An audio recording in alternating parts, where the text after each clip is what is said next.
À Kenge, chef-lieu de la province du Kwango, le ministre s'est rendu sur la route nationale numéro 1. Sur place, une impressionnante érosion qui menaçait le camp Kikwit a été particulièrement maîtrisée grâce à un collecteur de 298 mètres conçu pour canaliser les eaux des pluies vers le versant. Le problème majeur, il y a un problème. Il y a une pile, la troisième pile qui s'est affaissée. Alors, il y a eu des études qui ont été faites en amont. Et puis, les Chinois qui ont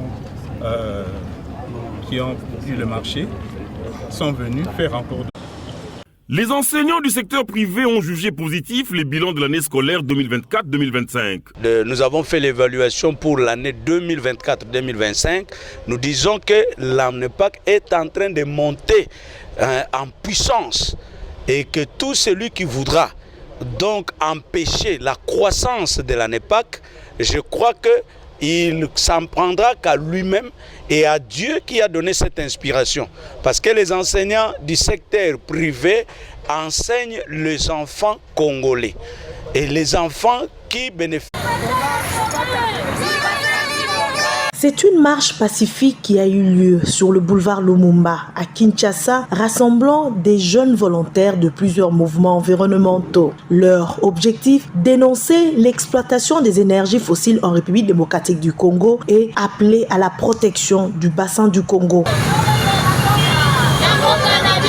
Brandissant de pancartes et des banderoles, les manifestants ont scandé des messages percutants à l'intention des décideurs politiques, de grands pollueurs et de la communauté internationale. On pouvait lire.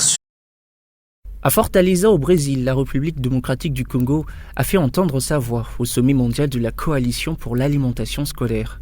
La ministre d'État Raissa Malo a pris part à ces assises et a porté un plaidoyer fort en faveur des repas scolaires comme un véritable filet de sécurité pour les enfants congolais. Dans son intervention, elle a rappelé une réalité préoccupante. En RDC, près de 43% des enfants de moins de 5 ans souffrent de malnutrition chronique. Face à cette urgence, le gouvernement a fait de l'alimentation scolaire un pilier majeur de sa politique sociale avec une stratégie. Compte rendu de la 53e réunion du Conseil de ministres.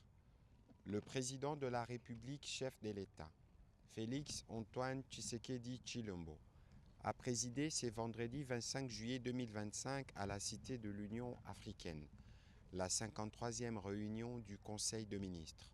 5 points étaient inscrits à l'ordre du jour, à savoir 1. Communication du président de la République, chef de l'État. 2. Points d'information. 3.